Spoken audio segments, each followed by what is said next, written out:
You sit down to work on something important. 10 minutes later, your mind has wandered to 20 different places. You check your phone just once. 2 hours disappear. And at the end of the day, you feel exhausted but accomplished almost nothing. This isn't laziness. This isn't weak willpower.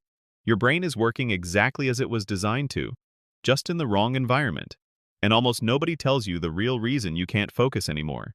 Today, I'm going to show you why modern focus feels impossible, what's actually happening in your brain, and the system that turns scattered attention into deep, calm focus. Not motivation hacks, not just delete social media. Real mechanics. Let's begin. 1. Your brain was never built for this world. For most of human history, information was scarce. Your ancestors survived by noticing every rustle in the bushes, every slight change. The brain that got distracted by new stimuli survived. The one that stayed laser-focused on one boring task often didn't. Now we live in the opposite environment. Infinite novelty. Dopamine on demand.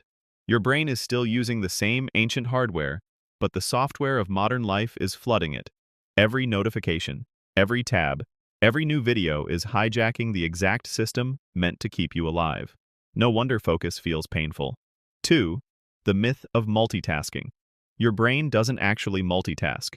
It rapidly switches, and every switch has a cost. Researchers call this attention residue. Part of your mind is still thinking about the previous task.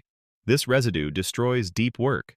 That's why you feel tired after easy days of replying to messages, checking emails, and watching short videos. You're not resting your brain. You're exhausting it with constant context switching. 3. The focus muscle is built through voluntary boredom. Here's the uncomfortable truth. Your ability to focus is directly proportional to your ability to tolerate boredom. Every time you reach for your phone during a slightly uncomfortable moment, you're weakening the muscle. The fix begins with controlled exposure to boredom. Sit with one task. When the urge to switch appears, notice it, then stay. That tiny act of staying is what rebuilds the neural pathways for sustained attention. 4. The environment is louder than your willpower. Willpower is a terrible long-term strategy. The Greeks and Stoics didn't rely on it. They designed their environment. Spartan warriors trained in harsh conditions, not because they had superhuman discipline, but because their surroundings made weakness impossible. Practical version.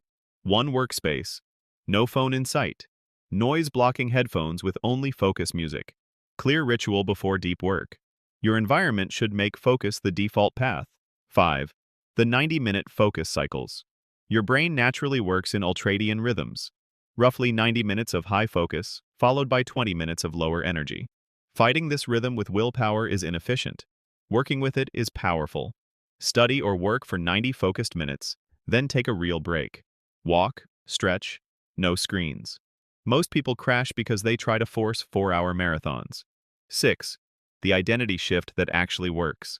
Stop saying I need to focus better. Start saying I am someone who protects my attention. Identity drives behavior more than motivation ever will. When focus becomes part of who you are, skipping it feels like betraying yourself. 7. The retrieval trick for focus. Before starting any deep work, spend 2 minutes writing what you already know about the topic or what you want to achieve in this session. This tiny act of active recall primes your brain and reduces the initial resistance dramatically. 8. Sleep and deep focus are connected. You cannot sustainably focus if you're sleep-deprived. During deep sleep, your brain clears metabolic waste and strengthens the neural connections made during focused work. Protect your sleep like the foundation it is. Final message. Your inability to focus isn't a personal failure. It's the predictable result of putting an ancient brain in a modern world designed to scatter it. The good news? You can retrain it, not by fighting yourself harder, but by understanding the mechanics and working with your brain instead of against it. Start small. One focused 90-minute session today. One environment change. One moment where you choose to stay instead of escape. Over time, these small survivals compound into a mind that can actually think deeply again. And that version of you changes everything. If you're protecting your attention starting today, save this video. Which point hit you hardest? Next week, we go deeper into building unbreakable habits.